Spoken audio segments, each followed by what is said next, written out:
and more in just a moment.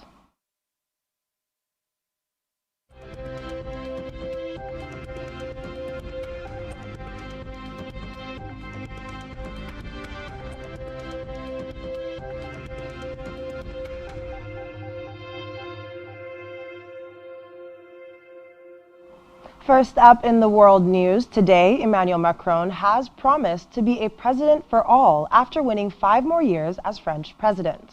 The centrist leader reportedly won a convincing victory over rival Marine Le Pen, who however secured the far right's highest share of the vote yet. Macron, who won by 58.5% to 41.45%, told jubilant supporters at the foot of the Eiffel Tower that he would unite a divided France.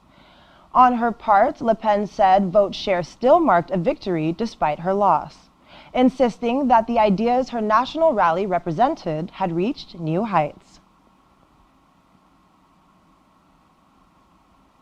Meanwhile, world leaders have congratulated French President Emmanuel Macron on his election victory over his far-right rival, with some in Europe describing the outcome as a win for the European Union. European Council President Charles Michel, as well as Prime Ministers of Belgium and Luxembourg, were among the first to congratulate Macron, followed by almost all of the bloc's 27 leaders, after his win over Marine Le Pen by a comfortable margin. According to Michel, the bloc needed a solid Europe and France totally committed to a more sovereign and strategic European Union in this turbulent period.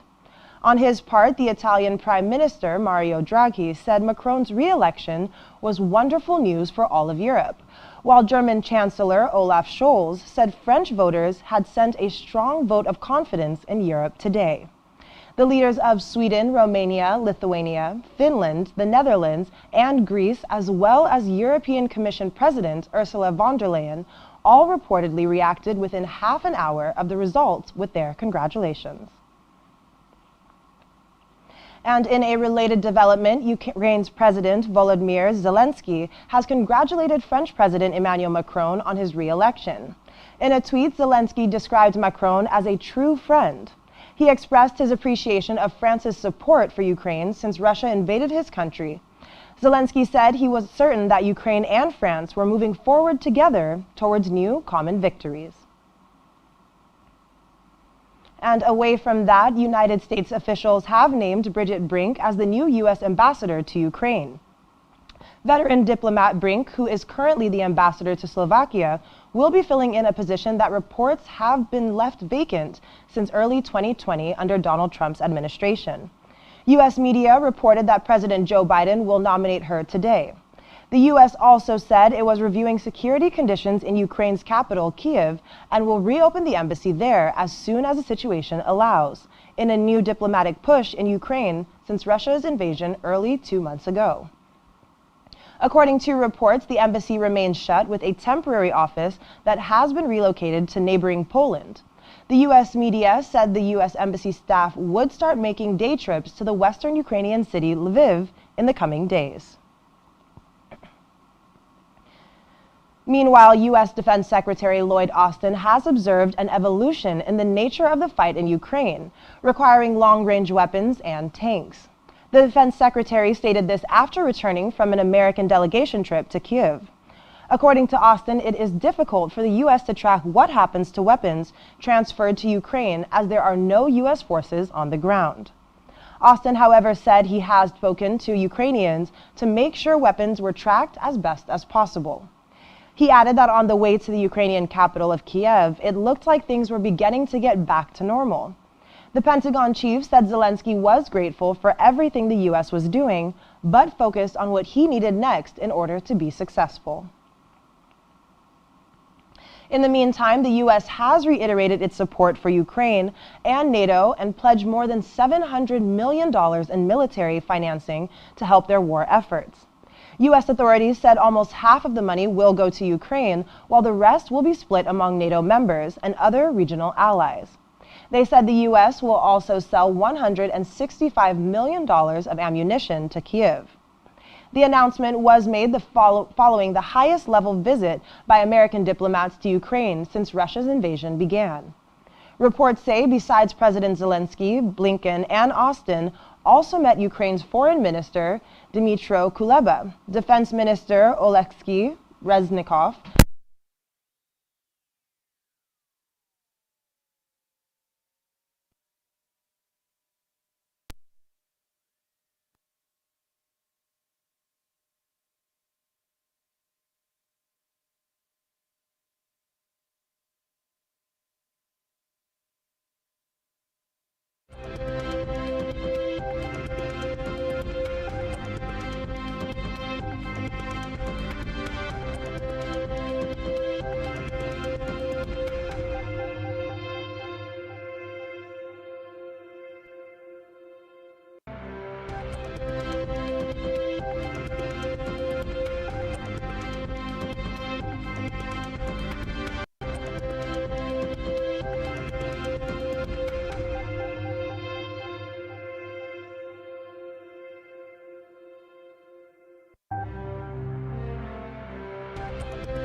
We apologize for that brief break in transmission. In a related development, Russia has warned that America's delivery of more military aid to Ukraine would exacerbate the crisis. Russian top diplomat to Washington, Anatoly Antonov, issued the warning after U.S. Secretary of State Antony Blinken and Defense Secretary Lloyd Austin promised Ukraine $322 million in U.S. military aid. The officials made the pledge after meeting Ukrainian President Volodymyr Zelensky in Kiev. And still on the Ukrainian crisis, rescuers are working to extinguish fires in Lysychansk and pulling bodies from the rubble in Severodonetsk, following Russian shelling in the east of Luhansk region. The country's emergency service made this known on its Telegram channel. It added that the rescuers were constantly performing their professional duties, eliminating fires despite the high risk of shelling. Meanwhile, Ukraine's Deputy Prime Minister, Irina Vereshchuk, says that the country is yet to reach an agreement with Russia on establishing a humanitarian corridor for civilians from the southern city of Mariupol. It could be recalled that Russia had announced that the ceasefire for Azovstal steel plant would take place today, to allow the evacuation of civilians sheltering inside. Vereshchuk told newsmen that Ukraine had heard many times that Russia's Ministry of Defense would be calling a ceasefire and opening up a humanitarian corridor, but that Russia never kept its commitments and did not open the corridor. She said Ukraine wants Russia to provide written security guarantees to UN Security General Antonio Guterres. There have reportedly been several failed evacuation attempts from Mariupol since Russia intensified its pressure on Ukrainian soldiers and civilians sheltering in the Azovstal plant. In a related development, Russian Defense Ministry says the country's forces have destroyed fuel and oil refinery facilities in Kremenchuk, which is the city in central Ukraine to the northwest of Dnipro. Russian Defense Ministry spokesman Igor Konashevkov said in the latest briefing on Russia's special military operation in Ukraine that it had also carried out strikes on a number of military targets. He added that Russian forces had struck 56 Ukrainian military facilities. Ukraine's railway company also confirmed that Russian forces struck 5 railway stations in central and western Ukraine this morning, leading to casualties. In the meantime, Russia says it is expelling 40 German diplomats in response to what it calls unfriendly decisions by the Berlin to kick out Russian diplomats over the conflict in Ukraine. Russia's foreign ministry made this known in a statement. It said Russian authorities had summoned Germany's ambassador in Moscow and handed him a note declaring 40 employees of German diplomatic institutions unwelcomed in Russia.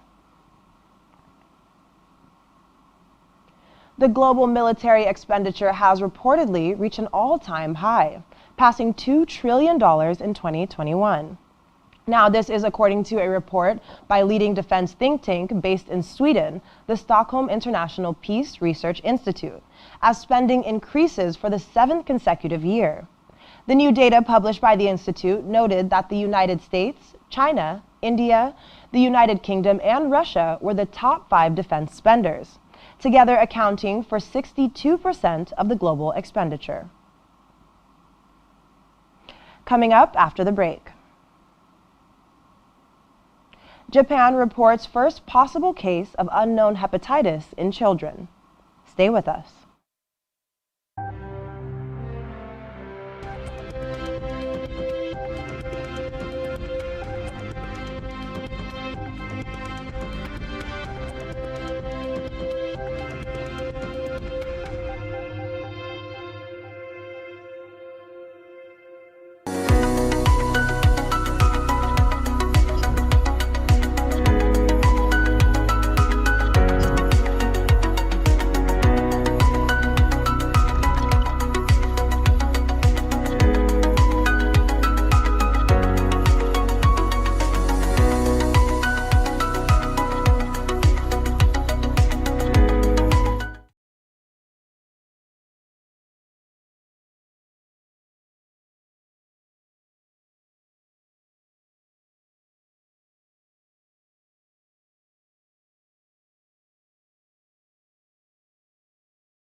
Is a game. It is about delivering dividends of democracy. For this, accountability is key. So we listen, we follow up on the promise, and we track the progress. Watch Political Spectrum weekdays, 10 a.m. to 11:30 a.m., exclusive to Spectrum Television.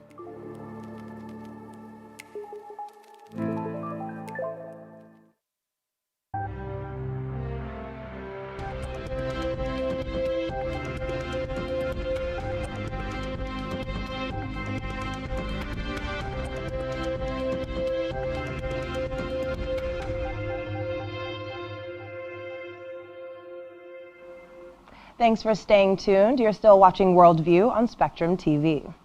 Israeli forces have fired dozens of artillery shells into southern Lebanon after a rocket was launched over the border from Lebanon into an open area across the border.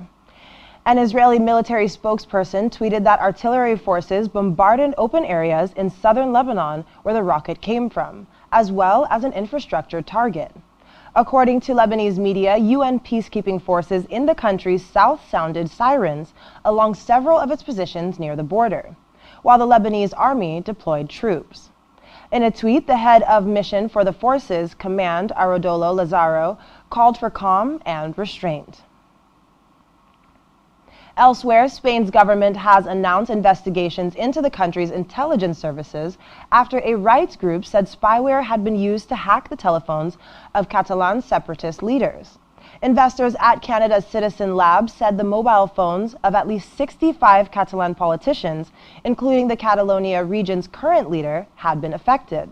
The group said in most cases, the Pegasus malware made by Israel's NSO group had been used following Catalonia's controversial 2017 independence referendum declared illegal by Madrid. Citizen Lab, which focuses on high-tech human rights abuses, said while it could not directly attribute the spying operations, circumstantial evidence pointed to Spanish authorities.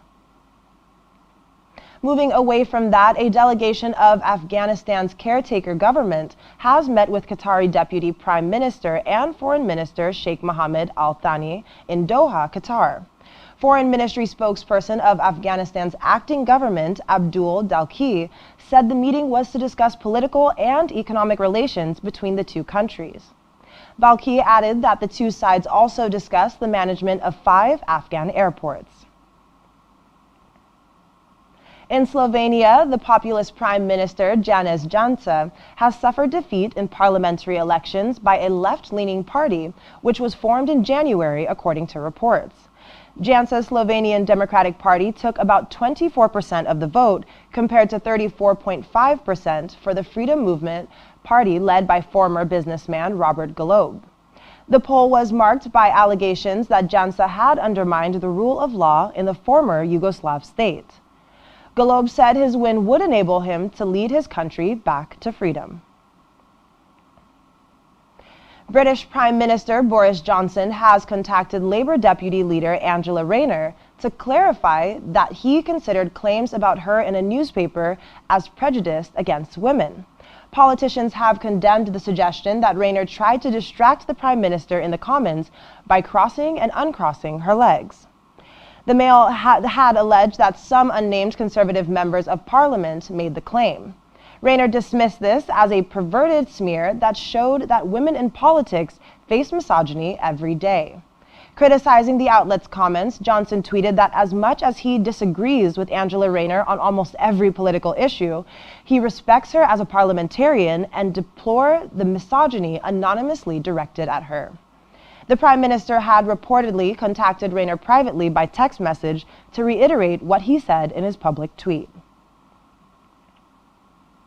The first case of children possibly contracting hepatitis without a known cause has been reported in Japan. Japan's health ministry announced the development today.